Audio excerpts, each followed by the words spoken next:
आजकल बड़ी बड़ी कंपनियां अपनी हर जरूरत की चीज, चाहे वो एक छोटा सा पेपर क्लिप हो या फिर एक पूरा जेट इंजन, सब कुछ इलेक्ट्रॉनिक तरीके से खरीदती हैं।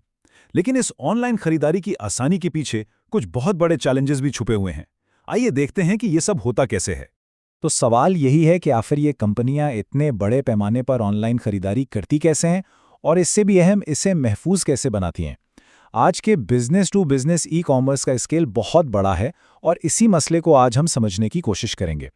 तो हमारा रोड मैप कुछ यूं होगा। पहले हम देखेंगे कि डिजिटल दौर में खरीदारी होती कैसे है, फिर बात करेंगे सिक्योरिटी और सिस्टम के इस्तेहकाम से जुड़े खतरात की, और आखिर में हम उन खतरात से बचाव के लिए जो डिफाई हिकमत अमलियां अपनाई जाती हैं उनका जायजा लेंगे। चलें तो शुरू करते हैं हमारे पहले हिस्से से। ये समझना बहुत ज़रूरी है कि इलेक्ट्रॉनिक खरीदारी दरअसल इलेक्ट्रॉनिक फ़रोख्त का ही दूसरा रुख है। ये दोनों एक ही तस्वीर के दो अलग अलग पहलू हैं।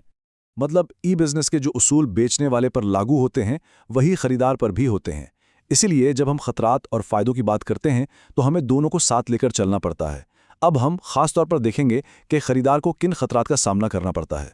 तो सबसे पहला खतरा क्या है? इसका ताल्लुक कंपनी के परचेजिंग सिस्टम के डिजिटल दरवाजे से है। यानी ये कैसे यकीनी बनाया जाए कि सिस्टम तक सिर्फ वही लोग पहुंचे जिन्हें इजाज़त है। और ये खतरात बहुत तरह के हो सकते हैं, जैसे कोई गैर मुजाज सारिफ सिस्टम में दाखिल हो जाए, हैकर्स आपके नेटवर्क पर हमला कर दें, या फिर एक ऐसी सूरत हाल पैदा हो जाए जहां बेचने वाला कहे कि उसे तो अदायगी मिली ही नहीं, जिसे तकनीकी ज़बान में रिप्यूडिएशन कहते हैं। जरा सोचें, अगर कोई गलत शख्स सिस्टम तक पहुंच जाए तो वो क्या कुछ नहीं कर सकता। वो ना सिर्फ कंपनी के नाम पर लाखों की जाली खरीदारी कर सकता है, बल्कि सप्लायर्स के साथ किए गए खुफिया मुआहदों और कीमतों की मालूमात भी चुरा सकता है। ये एक बहुत बड़ा नुकसान है। अच्छा, सिक्योरिटी की बात तो हो गई, लेकिन खतरा सिर्फ बाहर से नहीं होता, सिस्टम के अंदर भी मसाइल हो सकते हैं। अब हम बात करेंगे सिस्टम के अंदरूनी इस्तेहकाम की, यानी डेटा की दुरुस्तगी और सिस्टम की दस्तयाबी की। यहाँ प्रोसेसिंग के खतरात को समझना बहुत ज़रूरी है। जैसे हो सकता है कि कोई वेंडर गलत मालूमात सिस्टम में डाल दे, या सिस्टम किसी ट्रांजैक्शन का मुकम्मल रिकॉर्ड ही ना रख पाए। इससे बाद में हिसाब किताब में संगीन मसाइल पैदा हो सकते हैं। और फिर दस्तयाबी के खतरात हैं, यानी वो चीज़ें जो आपके पूरे सिस्टम को ही बंद कर सकती हैं। जैसे कोई हार्डवेयर फेल हो जाए, कोई वायरस हमला कर दे, या हैकर्स ऐसा हमला करें कि जायज़ लोग भी सिस्टम को इस्तेमाल ना कर पाएं। और ये बात समझना बहुत ज़रूरी है। सिस्टम का डाउन होना सिर्फ एक आईटी डिपार्टमेंट का सरदर्द नहीं है। अगर सिस्टम डाउन है तो हो सकता है कि एक फैक्ट्री को खाम माल ना मिले और उसकी पूरी प्रोडक्शन लाइन रुक जाए।